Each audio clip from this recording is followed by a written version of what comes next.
really excited. This is our second workshop of the City Renewal Series, which I've had the honor and joy of helping to organize with Tyler and Lauren, I think, who's upstairs. But one thing that we wanted when we were kind of putting these nights together was not just to put together a series where our church could be educated on how to love the poor and the vulnerable, but also to incorporate prayer and worship into it. I've been to a lot of info sessions across the city on different topics, but I've never been to one that had teaching and worship and prayer in it. And I think that is just the most powerful thing. Like, we can come and receive knowledge and increase our understanding, but if we don't turn it back to Jesus and rely on the Holy Spirit to come and break down walls of division and all that, then our efforts will not go very far. But with the Spirit, amazing things can happen, and that's what we are expecting tonight. So without further ado, I wanted to introduce you to our first speaker of the night, Jerry Robinson. So I'm just going to read for us his bio. It says, Jerry Robinson works with special needs children at I Hope Academy in Harlem and mentors kids at an after-school program at PS 134 on the Lower East Side. He lives in Brooklyn with his lovely wife, Nikki, who is also here with us tonight. We're really glad to have you. And he loves to inspire those who face similar challenges that arise from having a disability. So Jerry will speak tonight interview style. So Andrew is going to be interviewing him. So I just want to welcome them both up. Let's give them a hand.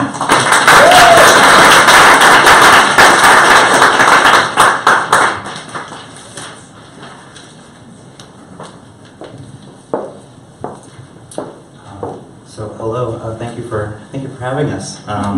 As Jerry shares his story, I just want to set it up and give some context.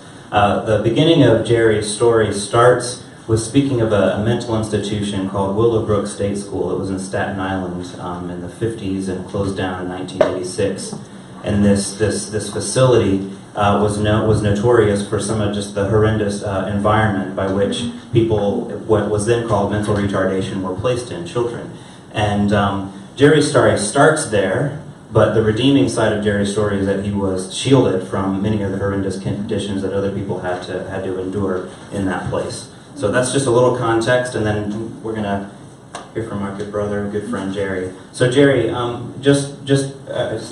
starting from the beginning of your life, being placed in Willowbrook, can you share with us how you went from being in Willowbrook State School to getting out of Willowbrook State School? Well, there was a lady that, she was a staff that used to work there. Her name was Mary. I call her Mama Mary. She was a staff that worked there. And she saw me for the first time. And when she saw me, she not only saw a child, but she saw somebody that God can just use and God can just work, do wonders for. And I was doing something early that morning. She saw me making up a bed, making my own bed, and she said, wow, this is tremendously, somebody my age that knew how to make up their own bed, when a lot of people on that ward that were about my age did not know how to do. And she said, wow, there's something special about him that I see in him. She saw in me. I didn't see in myself. That was yeah. So she saw potential in you, and then she went the extra measure of helping you even further. So how did you end up getting out of Willowbrook? Well, what happened? She spoke to the staff there. She spoke to the people that were in charge, the executives and everything, and vice president and everything. And she said, I would so much love to take him home with me. To take him out of this environment and show him that there's a better environment for him. So what she did, she asked permission to take me home for a day. She took me home for a day. She couldn't take me home and spend the night. She took me home for a day. And the most in what she did, that I loved, that what she did, she took me out into the zoo. You know, we were kids, we all loved going to the zoo. I don't know why. And still today, I'm an adult, and I still love going to the zoo. So she took me to the zoo, and we had such a tremendous time. Saw the animals and everything, and then after that, we sat down, we had lunch. You know, she saw me and said, "Oh, you're eating like a little bird, because I didn't eat that much." You know. So, and then after that, not only that, she did that. She also took me to the house. She took me home with her. So I was at her house, and I was sitting, I was playing outside in the yard. The back then we had backyard. We was able to play. If you didn't play down the street, you played, you know, either played in your yard, we played out, you played in the backyard. So I was playing in the backyard, and I came inside, and she was cooking. And back then, moms cooked. You know, they cooked. Wasn't no restaurants like that now. Moms cooked back in the day. So she brought me in, and she asked me, she said, "How would you like to come and live with us?" You know, and I was thrilled. I was so excited. You know, I was so excited. I didn't want to go home that day. I didn't want to go. She had to take me back to work that evening.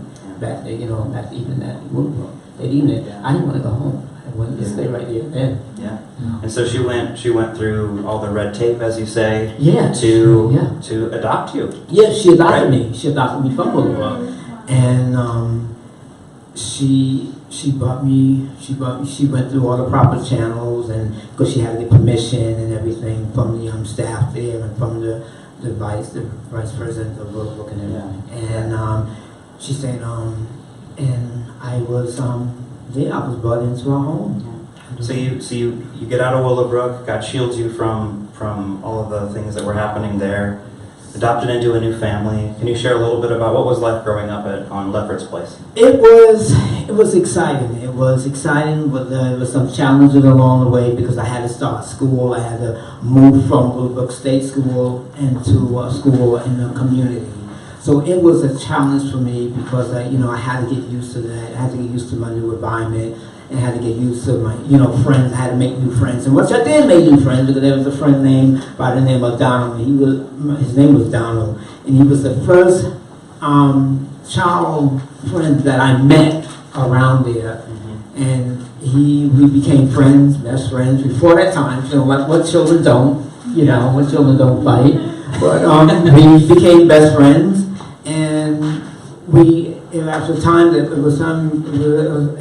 took time for me to start school. I was out of school for about a couple of years, But I thank the Lord that they finally got me into a school in the neighborhood, which was called PS3.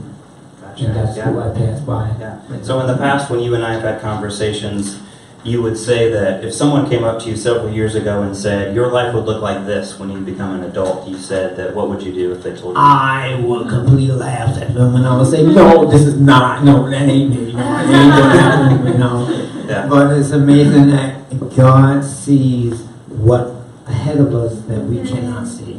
Yeah. And He saw what was ahead. So share about what is your life right now? Oh, my life is wonderful. I have a beautiful wife, Nikki McCoy. We've been married for this will make it 2 years, but in May it's coming up to make it 3 years. Wow. 3 years for me is like a bunch, but it's to her it means a lot. I tell you, her it means a lot, and she's wonderful. I tell you, I thank the Lord for her. Yeah. Yes. And earlier today, when I met you, I had the privilege of meeting some of your colleagues at I Hope Academy, where you're currently working. Oh, yes, yes. They're wonderful people. We work with children with special needs. At first, when I started working with these kids, I had to get used to it. Because I mostly have worked with the kids that I work with, but mostly kids that that run around and jump and kids had words. But these kids that I work with are special needs children. They're children that are bound with wheelchairs. If they want to speak, they have a machine that talks for them, that teaches them how to, say their words and everything. Mm-hmm. And I worked there for it's been about 2 years now, about 2 or 3 years now, and it is wonderful. The place is wonderful. We have wonderful staff there. The staff is wonderful to work with. And you wouldn't be surprised, but people absolutely love him there. They gave me the tour and showed me where he does readings to the children. And I mean, he's Yes. you know, he's just an incredible gift everywhere he goes, as you can imagine. So your life is fantastic, plentiful. By the grace of God. By the grace of God. And glory goes to Him. You know. As a person with a disability, though, people with disabilities face many challenges, and I'm just wondering if maybe, for the purposes of this evening, if you could share with this audience a little bit about what are some of those challenges. Yes, I do. We faced a lot of challenges. We faced the challenge, oh, you can't do it. Like when I came here to do this speech, a lot of people in my residence said, wow, a speech? We never known anybody here to do a speech. Well, if I'm here tonight, which I am here, I'm a voice for them. I'm a voice for them. What they can't say, I'm able to say for them. And toward the church, or any church, I would let you guys know, welcome them. Make them feel that they are loved. You know, that they love, that they are wanted. You know, a lot of places where they have kids with people with special needs. Okay, we're so used to seeing children. All right, children about his age, but there are adults with special needs. You know, you don't see too many of them in church, but when you see them, welcome them and let them know that they are loved. Give them a hug. You know, make them feel wanted. Come and see where we're at, I'm with an organization called YI Organization. I live in the support of IRA. If you ever heard of support of IRA? It's a big organization. There's a lot of us. There's a lot of organizations like that around. You just have to Google it it's on the website. You know, you have to Google it. Yeah, it's a big organization. Yeah. No, that's. Me and my wife happy to be part of them. Yeah. That's fantastic. No, that's really helpful. Yeah. My last question is really just a prompting question because we've got a preacher in this brother, right? We got a preacher in this brother.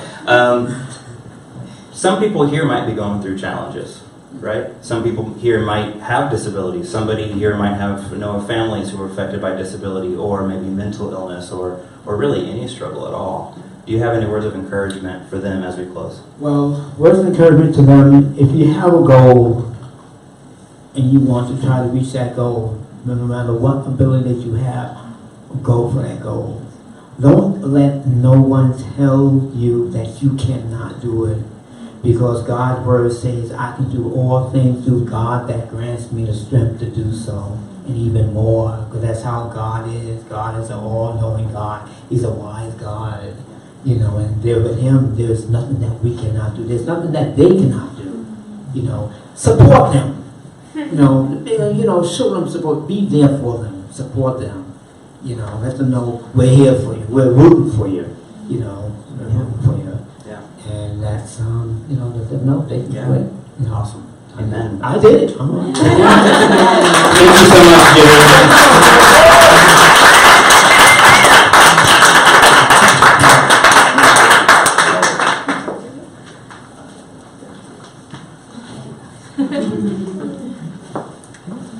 Alright, let's give one more hand to Jerry.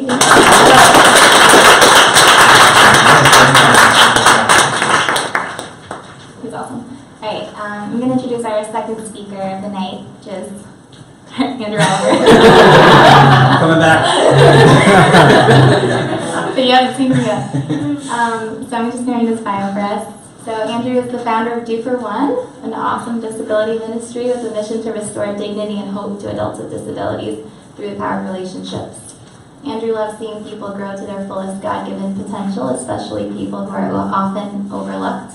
He lives on Roosevelt Island with his wife and best friend, Allie, who I'm sad she's not here. But Andrew's a dear friend of mine, and I've just had the honor of getting to know him and just learn from him his heart for people with disabilities, and I've learned so much, so I'm excited to have him teach us tonight. So let's give him a warm welcome.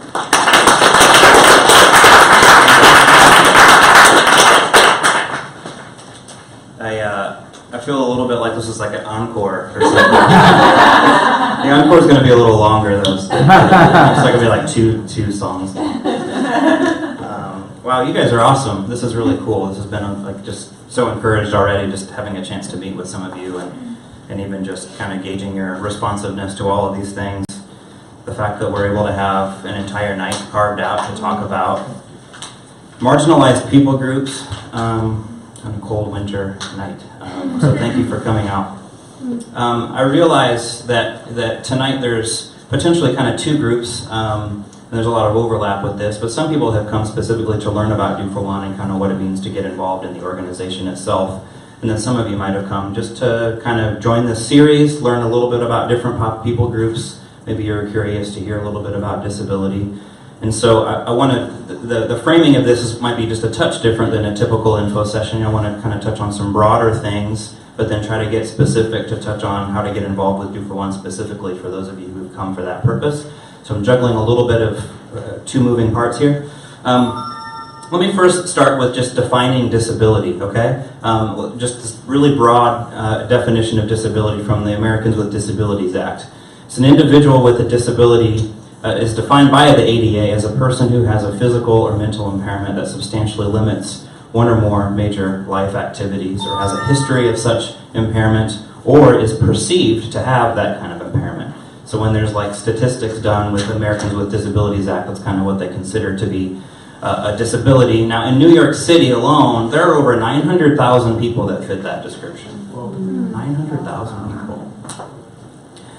But I hope that as we get through this conversation that you'll start to see that the label of disability really isn't as much of the issue as much as it is the way in which society reacts to disability and the way that we treat people with disabilities. That actually becomes more of the disabling issue.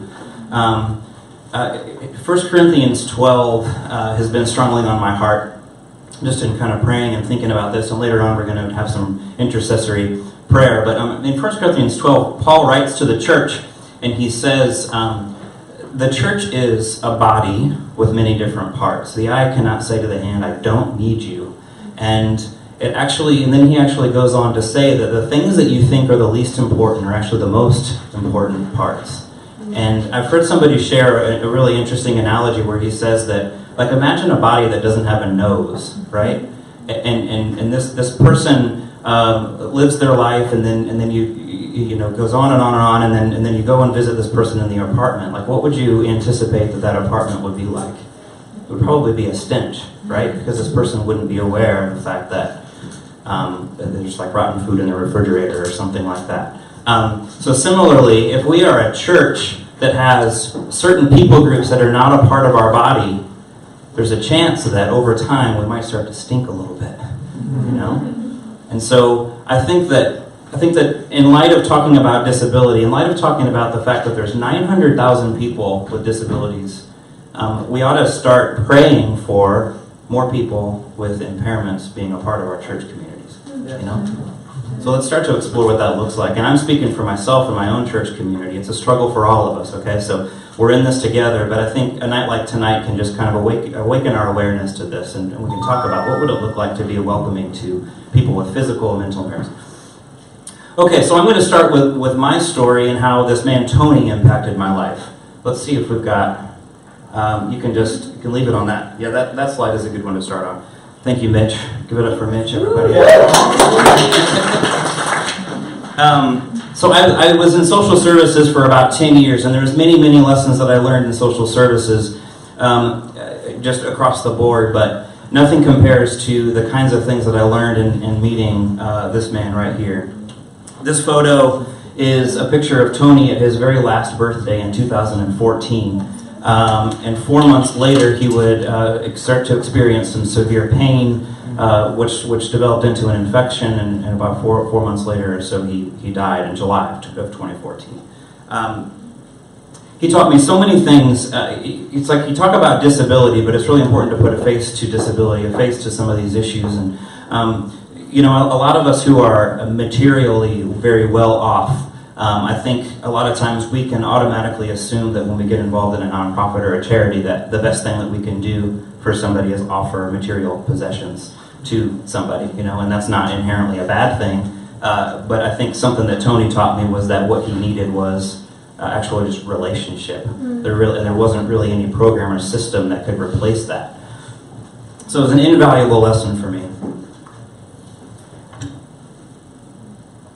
At his funeral, it was standing room only, and around his hospital room, even just after he had passed, there was a circle around us of every conceivable background. It's like at the end of his life, everyone knew how important he was.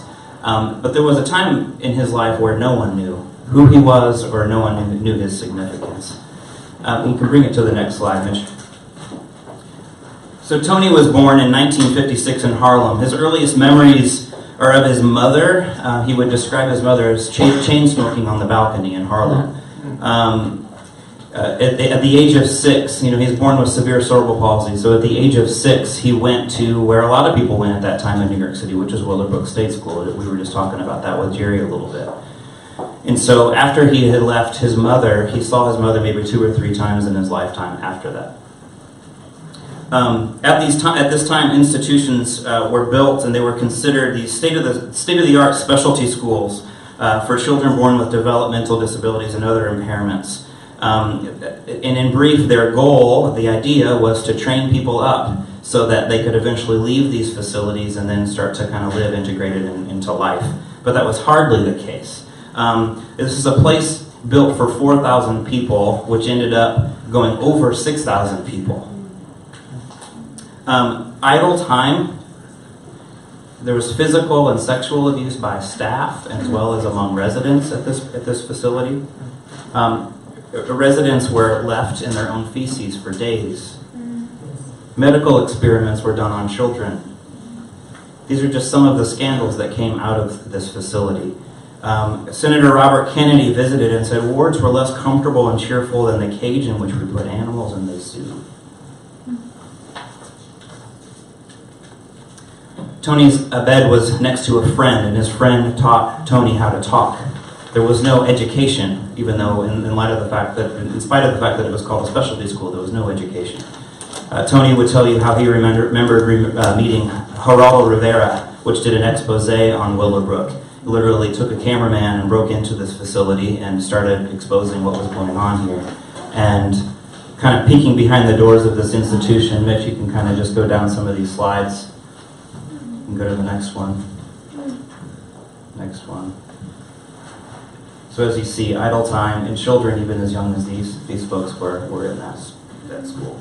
So by the time Geraldo Rivera revealed this stuff, needless to say, there was a public outcry saying, how could we be treating fellow New Yorkers this way? How could we be treating our children this way? Because even families sent them far away and weren't aware of the kind of conditions that their children were being placed in. And so in 1986, the last residents had left the facility. So it was finally closed down. And so there was this huge move forward after this institution was closed down, and then across the U.S., there was this thing called deinstitutionalization movement, where those were closed down, and then there was funding through the state allocated to start to fund group homes so that people with developmental disabilities could begin to live integrated into community life and to start to experience some of the ordinary privileges that you and I get to experience. Jerry mentioned earlier that they are supported through a YAI residence. So this YAI residence is usually an apartment. In their case, it's just them two, but sometimes it's roommates, like 4 or 5 or 6 roommates with people with disabilities, and they're supported by staff. So it's a huge move forward. However, the amount of resource that it takes for one person to pursue their dreams and to get the support that they need is pretty vast. And as of recent, there has been something called managed care starting to kick in because of the lack of resources that we have to actually fund some of these group homes and some of the innovative programs that are out. So there's kind of this reversal back to this institutional mindset. So that's kind of one of those things that we should pray for, and it's also a cry for churches and communities to begin to pour in and take responsibility for some things as well. So that's a little bit of background, and then I think the next slide is a picture of me, if I'm not mistaken. So I'm going to interject my story a little bit. So in these years, I had no clue any of this stuff was happening. I hadn't met Tony yet. I was a musician from the Midwest. It doesn't look like I was very happy. I think I smiled sometimes, but apparently I thought it was cool to not smile for pictures. I was a little bit of an indie music guy, you know. When I was 22, I decided to move out to New York City to pursue my dreams of becoming a rock star. So you might recognize me, right? You got my albums. No, you don't. You're lucky. Yeah, I didn't make it. So anyway, I came and I started working a bunch of different odd jobs, and I actually stumbled across this agency called JobPath, and I actually met Jerry there. But the first person that I started working with was Tony, and I think I've got a picture of me with Tony. So there's me with Tony around 2005 or so. I started working with Tony in this innovative program, one-on-one, to help him get integrated into community life. And so that kind of required walking alongside of him, exploring who he is, what kind of dreams he might want to pursue in his life. Took him to the Borders bookstore a few blocks up the street, and eventually he started volunteering at a library. Started to get to know him in a variety of ways. He loves Tyra Banks. That was his big crush. He had a heart of compassion. He had a heart for the homeless. He met 2 homeless men when he volunteered at the library, and he wanted to start bringing them food. So periodically we would kind of put together little packages because we knew we would see them, and he wanted to give stuff out. And eventually we would go around the streets, and he would meet people on the street, and he would give stuff out. So it was like just a real valuable lesson for me, thinking I'm going in to help this person. And at the end of the day, actually what I was doing was helping him help other people, and that was the most dignifying thing that I could have done for his life. My relationship with Tony took a huge turn when I stopped working with him on a paid basis, and I continued on in a friendship with him. He was a very skeptical person of like the authenticity of like your presence, you know, like an authenticity sniffer, you know, which was a very refining process for me, because he could tell who cared and who didn't. And that was a really great quality, but given the fact that he was institutionalized, placed in all these programs, it worked against him because he was surrounded by people who were paid, surrounded by people who didn't care. So he was severely wounded by that. So when I stepped outside of my role, because I worked with him for 2 years and for about 12 hours a week, so we got to know each other really well, I knew without a doubt that I didn't want to lose touch with Tony. It was a done deal, like this guy's in my life for the rest of my life. And I saw inner healing take place in his life when I showed up, and he knew that I showed up because I wanted to. I showed up because I loved him, and over time he was actually able to accept that he loved me and that I loved him. You know, is a beautiful thing when, you know, every night it would be like, okay, I love you, Tony, and dead silence. I love you, Tony, dead silence. But then over time it was, I love you, Tony, you too.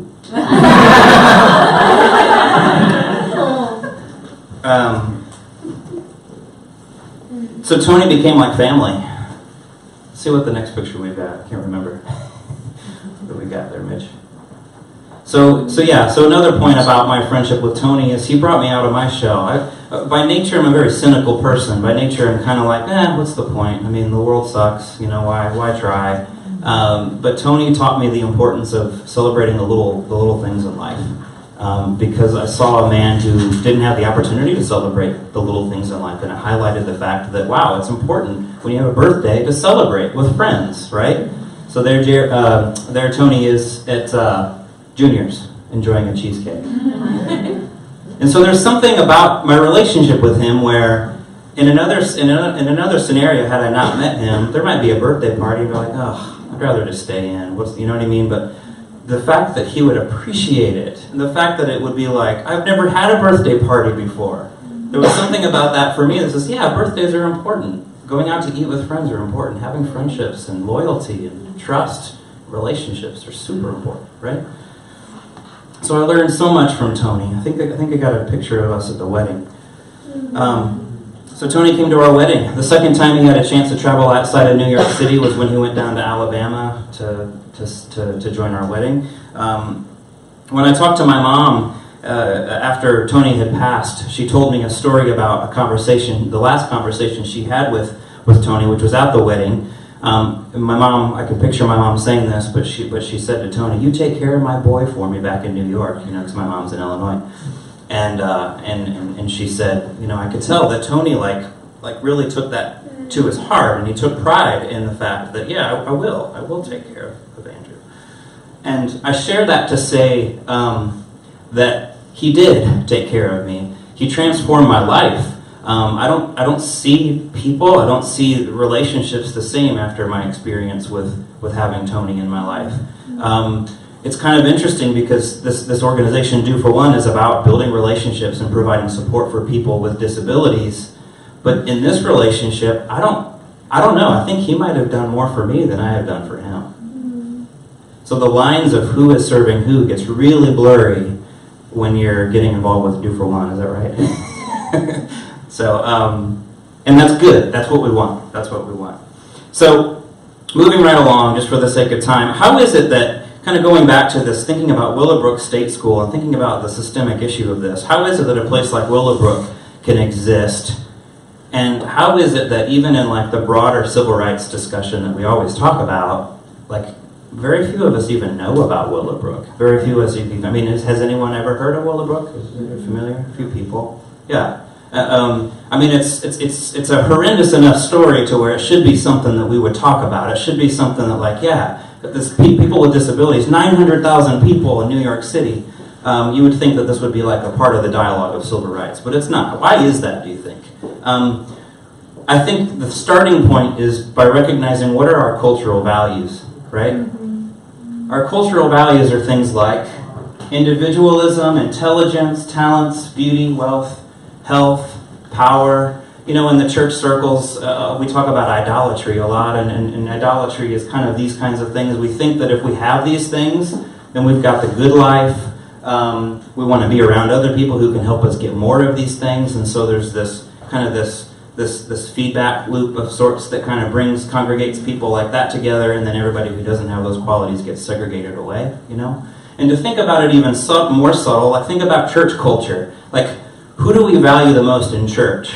It's typically the people who have dynamic personalities, you know? People with skills and talents, people who can sing really well, people who can preach really well, people who can pray these fervent prayers, or, you know, whatever it is. And those things aren't bad, don't get me wrong, but it's being aware of the fact that people who don't have those, whatever we're talking about is like the great things, are going to be devalued either consciously or subconsciously, right? A lot of church circles value intellectualism, the person who knows theology, who can quote G.K. Chesterton or whatever. You get somebody who has a mental impairment or a learning impairment in your circle, how are you going to view that person? Do they have value to bring to a church culture? You know what I mean? So it's important to be aware. What do we value in our kind of ethos? And to be aware that if we value those things, we're at risk of devaluing the things that people don't have, right? So we're basically talking about this guy. I think we've got another slide that illustrates my point. Yeah. Arnold. Yeah. So there's nothing inherently wrong with these things, right? But the fact is that when we get obsessed with them, it not only harms us, but it harms people around us. And when we're talking about people with disabilities specifically tonight, and so you can bring it to the next slide here. We call this the negative feedback loop, and you'll start to see why as I kind of go through each of these points, and I'll move them through them relatively quickly. And by the way, there's a handout that kind of summarizes some of these things, so you don't feel like you have to digest all of this like right now. And I'm especially interested in like Q&A and just kind of getting a dialogue going about this, but typically starts with social devaluation, and people with disabilities face certain kinds of stigma and stereotypes, and here's just some of the typical ones. You can bring it to the next slide. So Henry Nouwen says about that devaluation, in our society we consider the upward move the obvious one, while treating the poor cases who cannot keep up as sad misfits. People who have deviated from the normal line of progress. Right? So you can bring it to the next one. So prejudice and stereotype, people with disabilities. Here's just some of the common ones. Maybe over the past 30 or 40 years you would kind of see these things being pretty common. Objects of pity or childlike, or, oh, they're so sweet, or, oh, they're so innocent, I just love, they're so, you know, something like that. Burdensome or outcast, you know, kind of, oh no, here comes that person, you know, that kind of mentality. Sometimes we make the assumption that they're non-sexual or non-relational, like, I've even heard people talk about people on the autistic spectrum as, oh, well, they don't really need relationships. They're different. Their mindset's different, or something like that. So there's that kind of assumption. Incapable of community life. We see that mentality in the institution model, right? Like, oh, well, we need to put them over here because they can't cope with everything else. Or even deviant and dangerous. Think about some mental impairment or mental illness and how it's been depicted in movies and psychological thrillers and things like that. We depict it as if it's automatically a dangerous thing to be around. So those are some of the common assumptions, and I'm sure we can think of others. You can bring it to the next slide. So this kind of stigma and stereotyping can often lead to segregation, right? If we assume all these things about a people group and they're devalued in our social circles, then there's a chance that they're going to be pushed aside. This is Roosevelt Island. My wife and I actually live here now, and this was before it became kind of more mainstream. It was originally called Blackwell's Island. As you can see in this picture, there's a penitentiary, and up further north there was a hospital and a psych ward, and on. And the point is that it was literally an island full of the outcasts of society, And so that's just like this really vivid picture of what segregation could look like. And then it still happens in pictures like this one. It can happen even just in a room. So those are the kinds of things that we can be conscientious of, right? Yeah. So if people are segregated away like this, the next thing that typically happens in this negative feedback loop is people lose control over their lives. Because if they're segregated away and then they become dependent upon human services for their day-to-day life activities, agencies, staff workers, social workers, many people start to lose the ability to be able to make decisions for themselves. People end up making decisions on their behalf.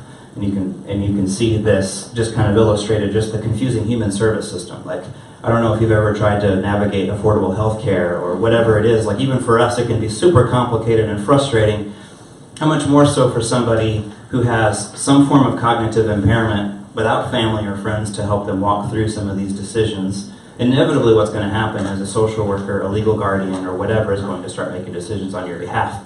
And then your life just becomes this kind of, this kind of like, I'm surrounded by these workers and they're telling me what to do, and you kind of lose yourself in all of that.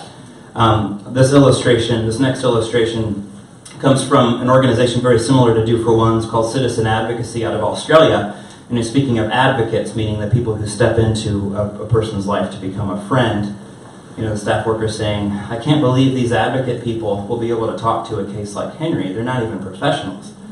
And then Henry says, and for once in my life, I won't be a case. So it speaks to the importance of, as Jerry shared, more people like Mama Mary in people's lives who step in and say, no, I saw him make his bed, and no, like, he's more capable than that. I'm going to step in here and start to be a voice on his behalf and give him more control and start to reverse this feedback loop that's starting to happen. So people lose control over their lives. They get kind of surrounded by this human service stuff. And inevitably what also happens is abuse and neglect. Abuse and neglect is very common in these circles, even up till now. It's not just talking about the past in Willowbrook State School. That's just 1986. That's not that long ago. So these problems permeate. There's a lot of little institutions throughout the city. And there's very little in the way of community advocacy in these circles because it's very difficult to kind of, as Jerry said, cut through the red tape and kind of have access to this population and to be able to hold these agencies accountable and things like that. So it's very much just kind of this neglected piece. You can bring it to the next. So as you can hopefully see, just in this quick kind of highlighted piece of these 4 points, that it's not so much about just the disability itself, right? It's the way that society has responded. It's the various wounds that people have experienced in their lives that actually becomes kind of more of the disabling factor in their life. So normally at an info session I pause here, but I'm not going to pause here for questions, but I might just take like 5 seconds, and if you want to just kind of, because this is the heavier part, right? And just kind of pause and breathe and jot down something that you might want to mention or talk about or ask, and then I'll move on.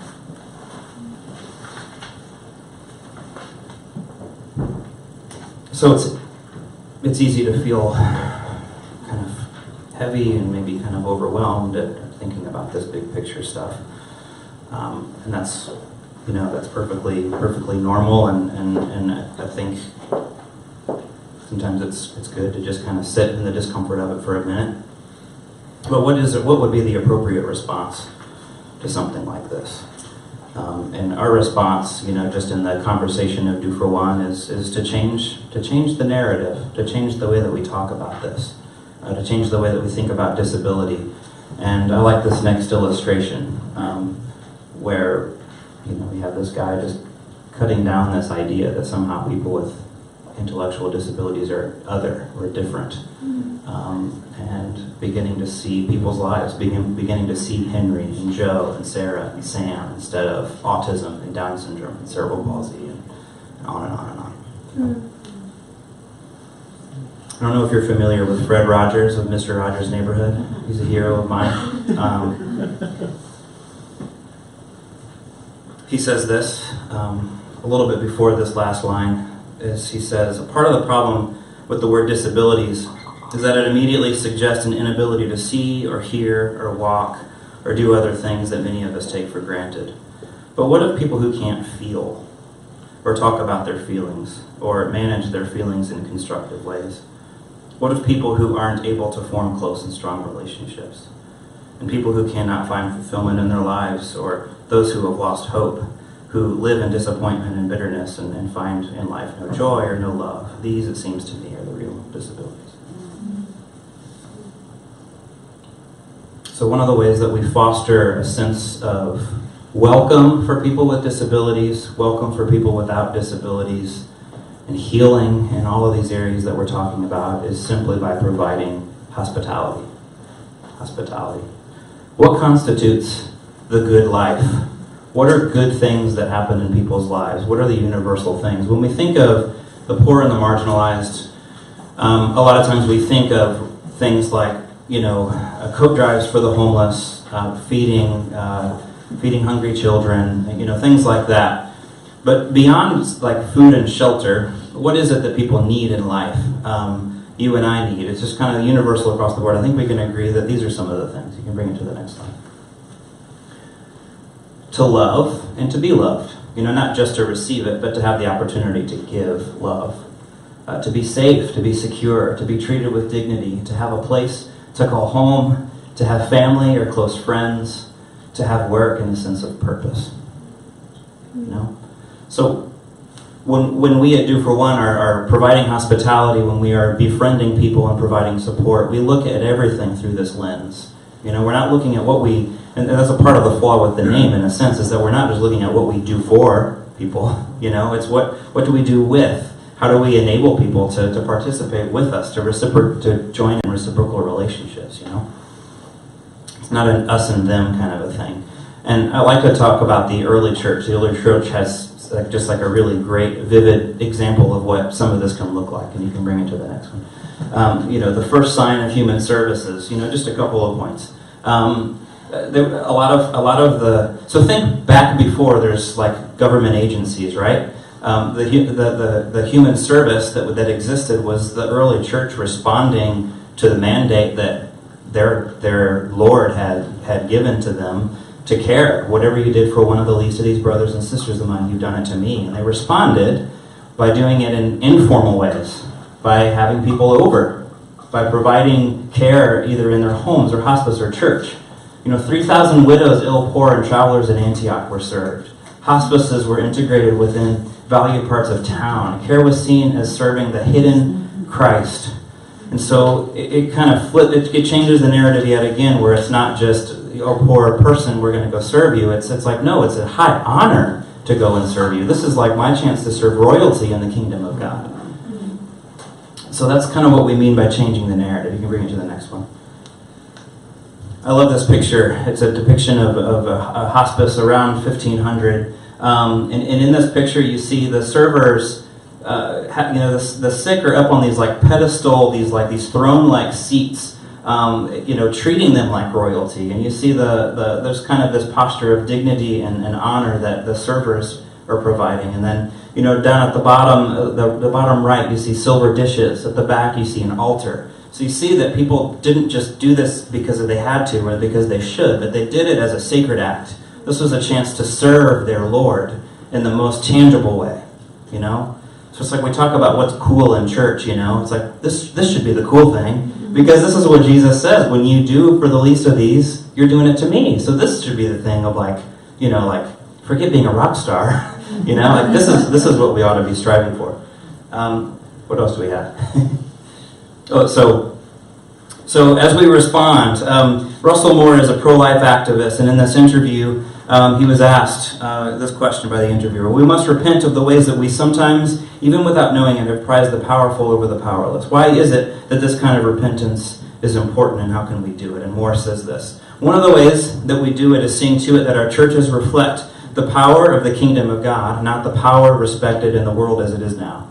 The child with Down syndrome is not a charity project. He's a future ruler of the universe, a joint heir with Christ, and should be prized and respected accordingly. The poor are not projects. The believers among them are heirs of the kingdom. Isn't that beautiful? A couple more illustrations I think we have. So this is what Moore's talking about, you know? Whatever you did for one of the least of these brothers and sisters of mine, you've done it to me. You can bring it to the next one.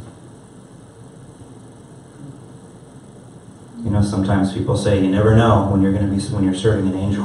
Yeah. You know, so our posture is humble. It's when we see the person who's at risk of being an outcast come into our community, that should be the person we flock to, because there's a sense in which Jesus has just entered our building. You know? Answer comment. I think people with disabilities, they don't want to be isolated, because I have friends with disabilities, and what happens, they get isolated. People want to throw them to the corner. And they don't want to, even in the church, I realize people with disabilities, they get thrown to the corner. I don't want to be associated with this person with disability. Because I do have a lot of friends with disabilities. I also have disability. I realize that, because I believe to, what's the right word? I have nothing to, what's the right word? Express disability, and because of your disability, I have nothing common with this person, so they just get thrown to the corner, if that's making sense. And no one wants to reach out and associate this person because they're disabled, and they have, if it's a physical disability, whatever, they are just, I don't think associated with this person, and that person is just always in a corner by themselves, and they don't reach out to the person, and especially in the church. Yeah. A perfect example, myself, my wife knows I'm epileptic, and I went through a very difficult time in the church, and no one would reach out to me because I've learned disability, I have a memory problem, and they get very offended because I don't remember their names. So it's like, I don't remember names, so they take offensive to it. It's not, I have no control of remembering names. Like, why is she remembering names? And they get very offensive because I don't remember names. It's nothing I have control over. I have a memory problem. Why is she remembering? They get very nasty with me. And not nasty, but they get attitude because I don't remember names. It's nothing I control over because of my memory problem. And it's very, very odd that people, especially in church, you should be compassionate. Right. Yeah. That should be the place where you would. Okay. And why do people have to notice a lot of people, I question people like that. Why don't you, and I have to explain to them, it's not me, it's my disability, it's a lot of medication I'm on, I have no control of them. People get hurt, and especially in the church, you know, and they would not be nice to you. Explain this stuff over and over again. I have no control of it, and they are at church. I realize church people, they have, this is not the issue in church, they have not gangs, but they are, what's the right word? Cliques in the church. Yeah. And they won't open up and let you share cliques unless they say this click, and they won't open up and say, well, we have a church family, not build cliques. Right. Yeah. And that is a very, very not private situation. Yeah. Especially in churches. Yeah. Right. And they won't open their cliques and go, okay, we're a godly family, godly system. Let's open some, especially someone new in the church or whatever, and let's open up ourselves in love, whatever the case may be. Yeah. Especially with someone who needs it. I always say little clicks, and it's very difficult, especially going through a difficult time, whatever. Yeah. Could everybody hear that? Could everybody kind of catch what she was saying? Yeah. I mean, I couldn't have said it better. Thank you, Nikki. You're welcome. Yeah. We'll have you come up and speak next time. No, seriously, it's true, and I'm sorry that happens to you. Okay, no problem. And for the purposes of a night like tonight, it's valuable for us to hear from you, to share that, because it kind of it builds that greater awareness, right? Of like, if we're not careful, we build those cliques. We have a tendency to surround ourselves with people who remind us of ourselves, right? And In the body of Christ, in the kingdom of God, that's very much the opposite of that. We actually look for the stranger, you know, to befriend the person who has struggled finding friends, you know, and to be ready and prepared for any quirk that we might not be used to. You know, maybe someone struggles with memory, and before we get frustrated, maybe we get to know that person and have lunch with them and get to know their story a little bit and start to build context for why it is that that person might be struggling, you know. And again, it's that value of the hidden Christ, you know. So I'm going to keep moving. So as we get close to the end of this, I'm going to talk a little bit about Do for One. Do for One's purpose is to stand in the gap between those people who are dependent on settings that are kind of professionally controlled, like we've talked about, and connect them with people who are better connected into healthy community and relative privilege. And another way to say it is to stand between people who are walking on thick ice, right? So people who belong to those really popular cliques. And then on the other side, building a relationship with the person who's standing on thin ice, you know, in a vulnerable circumstance at risk of being neglected, and then to introduce them to each other. And for both people to be transformed through that relationship. Similar to what I shared about what Tony had done for my life. Similar to the stuff that Mama Mary had been able to do for Jerry's life. The reality is that if we're not intentional and without a little bit of structure and direction, these relationships just wouldn't emerge, right? So we exist to help aid those connections by providing hospitality, by really, we always joke, but it's like a matchmaking program, just non-romantic, right? So we find people with similar interests and we introduce them and we invite them into a sustainable relationship. Freely given, and over time it becomes not even a do-for-one relationship per se, it's just a relationship. It could be discipleship, it could be mentorship, it could just be hanging out, it could be go bowling, it could be go see the movies, whatever it is, but the idea is just that people can start to experience just ordinary privileges that you and I are at risk of taking for granted, you know? And what we find is that it's life transforming for everyone. And oddly enough, especially for those of us who are well off. You know, it's like what I talked about before when we're missing our nose, you know, our church starts to stink. It's like we need people like this in our church communities. This is where the kingdom of God gets real, you know. So the best way to describe this is just by sharing a few stories. This is Cornell. Cornell had a chance to connect with some people at Hope Midtown Church, and this is him being baptized in front of everyone, in front of the entire congregation. He actually joins our Upper West Side communities. And his sister was able to join, and so it's been really cool to see the way that these relationships has enabled him to become a true part of a church community and to be welcomed, and eventually, you know, he got baptized and he continues to be a member there. You can bring it to the next slide. This is my wife, Allie, to the right, and this is our friend, Judy. She's our neighbor. She graduated high school recently. She's just had a birthday. She's 22 years old now. And so my wife has been an amazing friend, mentor, older sister of sorts to Judy. It's very difficult when people with developmental disabilities graduate high school.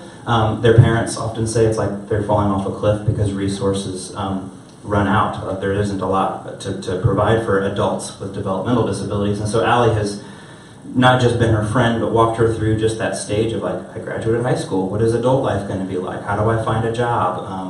What is it like to make friends and to make a phone call, not just receive phone calls, but to make phone calls? You know, just learning all of those kinds of things about what it means to be a friend. You can bring it to the next slide. This is John and Keith. If you've ever seen our video, you'll see them jamming in that as well. But they're musicians, so musicians get together to hang out and be friends over music. You can bring it to the next one. These are friends in Roosevelt Island. This woman lives in a nursing home, and weekly visits from her friend. They read romance novels, they sing Sunday school songs, and they read the Bible, and they pray, and they laugh together. So as you can see, relationships can take many different shapes. One of the things that we realized over time, we heard from our advocates, so we call the people who are kind of walking on thick ice, that befriend someone who's walking on thin ice as our advocate, right? So our advocates have come back and said, hey, you know, this is great, but I really need more support. I really could use a sense of more community. And so we've kind of developed this concept called community circles where We provide hospitality for both our advocates as well as our partners with disabilities, and then friends and friends of friends. And we start to just, our mantra is people, people, people, and more people, just getting people involved to support these relationships and then to foster new relationships. A perfect example, and I'm going to put Alexa on the spot, who's sitting in the back. This is Alexa and Alvina. They're both in a relationship together. They met in August of 2016. They do Zumba together. They do, I don't know, Alexa can shout out some other things. They cook together. They host our Upper West Side gatherings together. They made cookies last time. It just goes on.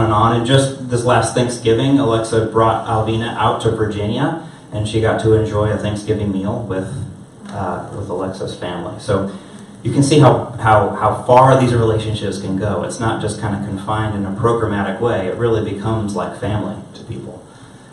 So through this relationship and through Jane's help, who's a rock star, Jane, we have started to host potlucks on the Upper West Side, and you can pull up to the next picture. This is kind of what sparked when Alexa and Alvina and then Jane started joining in on these connections. You kind of see this whole community starting to build, and so it's actually been pretty overwhelming because there's just a lot of people coming to those, and it's been amazing. And the amazing thing is that people are entering these one-on-one relationships, but people are also pouring in just by being friends and supportive allies to those relationships. So there's a lot of support that's happening here. So the other thing too is, this is Roosevelt Island. You can go down, you just get an idea of some of the faces. This is another Roosevelt Island picture. So we have a lot of communities going here. This is a nursing home at Roosevelt Island. On and on and on. And this is Upper West Side. We're starting to do some things where we have kind of our large potlucks where there's 25 plus people congregating together, but then within that you find clusters that start to get along, and so other hosts, large gathering hosts are starting to host smaller gatherings, and on and on and on. So it's just building relationships, providing support to those relationships, and that's just the heart of what we do.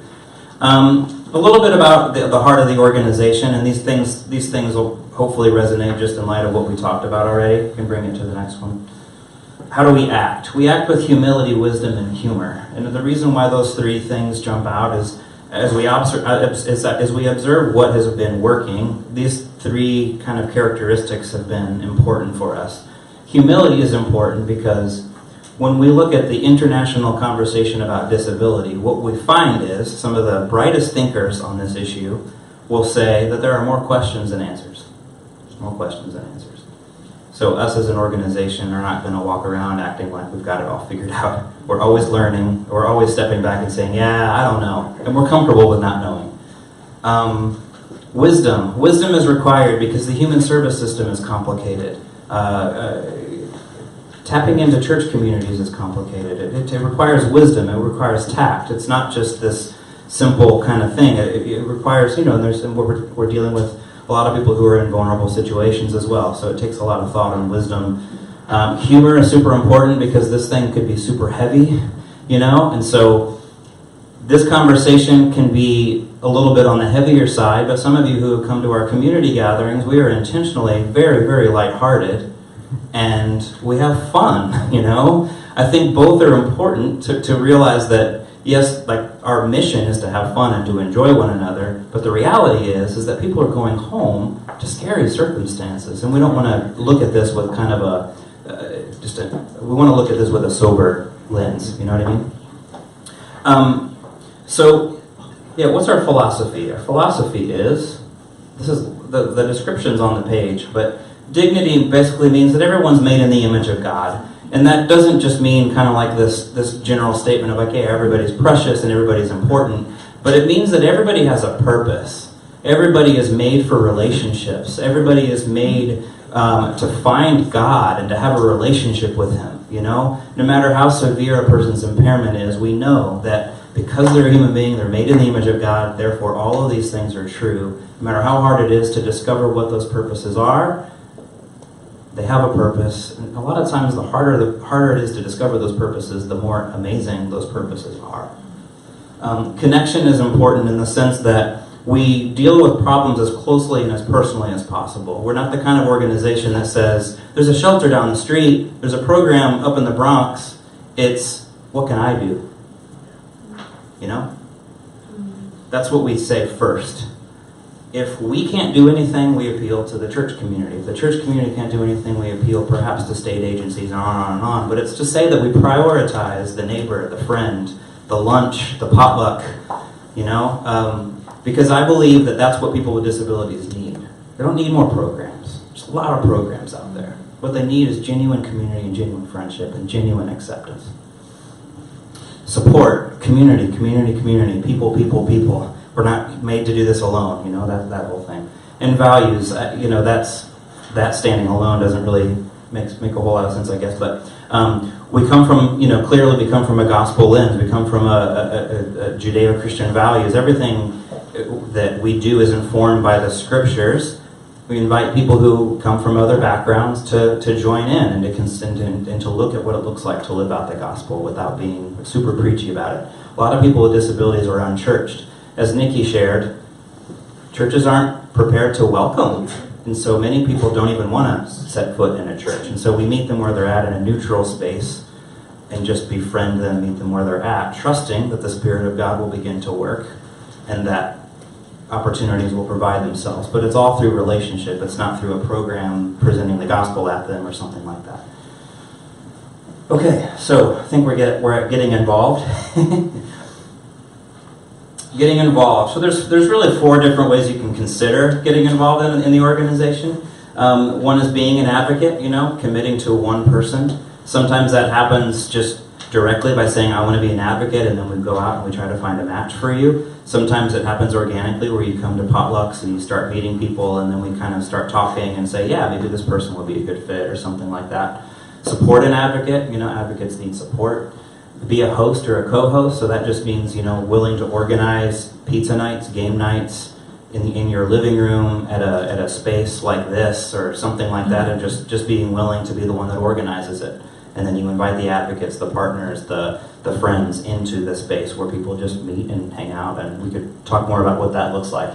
And then being a community friend basically means just somebody to say like, yeah, I want to come regularly to this, and then see where that takes me, you know? And some people come as a community friend, and that's it. That's all they can really commit to, which is just coming once a month or once every other month to a gathering where they're meeting different people, and they're kind of just knowing who they can be praying for, or knowing certain relationships, and maybe something will come up and you'll say, oh, I can help with that. I actually know somebody who's a lawyer, or I know somebody who, whatever. You know, like, the idea is just like the strength of networks and the strength of pooling together all of our resources. So we have some of that. And then on that sheet, there's a couple of events that are coming up. One is a movie, the other is another Upper West Side gathering, and Jane's going to talk about the Upper West Side gathering a little bit more in just a second.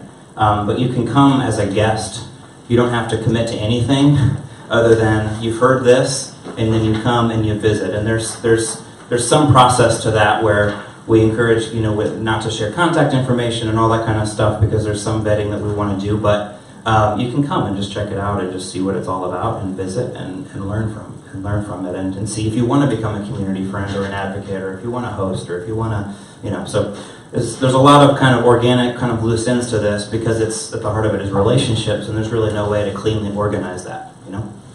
So yeah, I think that's it. And the heart of it all is this. I love this Jean Vanier quote.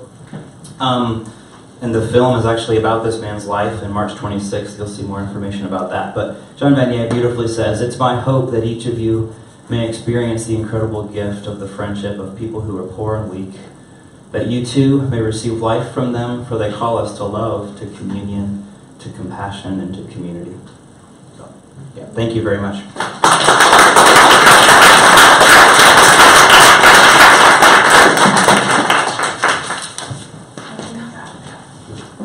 Thanks so much, Andrew, for sharing with us. Isn't he awesome? Great teacher.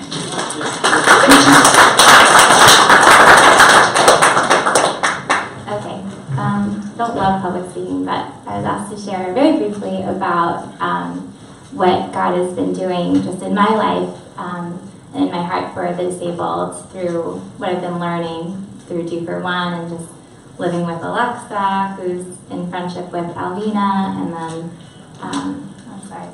Sorry. Thank you. And also just being friends with Andrew and learning from him and working with him on hosting these community gatherings in the Upper West Side. So yeah, it's been a journey. I've never been part of an organization that's kind of like an anti-organization, like Andrew was talking about. Friendships are greater than programs, relationships are greater than handouts, and up until I found Do for One, my picture of what it looked like to serve the poor and marginalized in the city looked like going to soup kitchens, and there was very much like an us and them divide, and it was very programmatic. But here it's so simple that it's so radical, and it seems complex, and I feel like I'm constantly trying to wrap my mind around the simplicity of it. So it's like something that we can all kind of join in unlearning.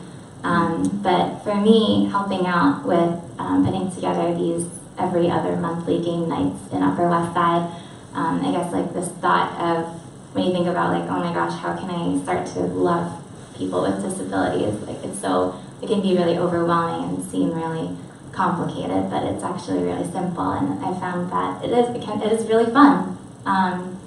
So yeah, we've been hosting these game nights for about 1.5 years now, and it started as kind of a group of like 15, 20 people, a mix of adults with and without disabilities gathering at this rental space at Redeemer West Side. And it was super awkward because everyone was strangers, first of all, having a game night dinner party together. And then like, you know, there's people with disabilities as well. So every night, like before the first few, before going in, I would always like prep myself and be like, embrace the awkwardness, embrace the awkwardness. It would be great. But now over time, it's really become a family, a community, genuine friendships. And it's really fun. And my roommate and I host them together, and we really look forward to going. And then we leave kind of like just so happy and kind of talking about like, oh my gosh, like that was amazing that we get to be a part of this in our neighborhood. And I don't know if Mitch, if you could pull that picture up of our group at the community gathering, if you can find it. But I love looking at it because, yeah, like look at how diverse that room is, like racially, age-wise, and in terms of those with and without disabilities. Like I think that's what heaven's gonna look like someday. So it's just really cool to be able to catch a glimpse of it here on Earth and in our city. And so I guess going from this and then really becoming genuine friends with some of the people in this room. Alexa and I had the chance to open up our living room last month. We decided to host a little karaoke and fried chicken night. And it was super fun. And kind of prepping for it, it can kind of feel like you're like doing ministry, you know? But then when it came to the actual time to have karaoke and chicken, like it was just super fun. Like we were like laughing so hard, like we were crying because somebody decided to sing Italian opera. Karaoke night. And yeah, it just at the end of the night just felt like we had just spent a night with our really good friends. So it didn't even feel like work per se. Yeah, and I guess the verse that comes to my heart when I think about all this is, while we were still sinners, Christ died for us. And also just this idea in Matthew 5 that says, blessed are the poor in spirit, for they will see God. And coming into our oneness of being poor as well. Like we are also disabled, like before Jesus, without him. In our sin and in our brokenness, we are disabled by that. And we are all in such desperate need of Jesus. Like I always like to say, like I also have special needs. Like I especially need Jesus. So I think when you kind of come in with that heart, then it doesn't feel like it's like, oh, this is something that I need to do. But it's more like, oh, like I am also broken and I am also here and I'm loving my friends that are also there as well. So yeah. That's kind of what God has shown me. Yeah, and I think one of the challenges for this topic and self-reflection is that we're praying for a people group, but there's a sense in which we're also praying for ourselves, that our hearts can be prepared to welcome them, right? This isn't just praying for a people group from a distance and saying, I hope they're okay, all right, good night. But it's, I hope they're okay, and I want my heart to be prepared to welcome them, right? So that's kind of a part of the challenge that we have, and that, so just kind of pray into that and feel the freedom to be honest with yourself, because it can be very challenging, right? So the first prayer point is praying for adults with disabilities in our city, that walls of separation between adults with and without disabilities would come down. That we would begin to see people and not disability. Romans 12:15 through 16 says, rejoice with those who rejoice, weep with those who weep, live in harmony with one another. Do not be haughty, proud, but associate with the lowly. Never be wise in your own sight. So can we begin to pray just with one voice as you feel led for this topic? Praying that we see the gifts and the necessity of those who seem weak, but to see them as indispensable. 1 Corinthians 12 says, the eye cannot say to the hand, I don't need you, and the head cannot say to the feet, I don't need you. On the contrary, those parts of the body that seem to be weaker are indispensable, and the parts that we think are less honorable, we treat with special honor. So we begin to pray, again, for ourselves and our own perception of how we see value in people. And we begin to pray for that. Our final prayer point of tonight is a call to action, a prayer for our Church of the City, to be one that goes out and loves those with disabilities intentionally and deeply. To say yes to the Spirit's promptings, to befriend those with disabilities, to bring them into our churches, to come beside them as one. And also my heart is just to pray that it would be our joy to do it. That it wouldn't be like this burdensome thing, but that it would be our joy. And in the Psalms it says, my boundary lines have fallen in pleasant places. Surely we have a beautiful inheritance. I pray that that would be true for all of us.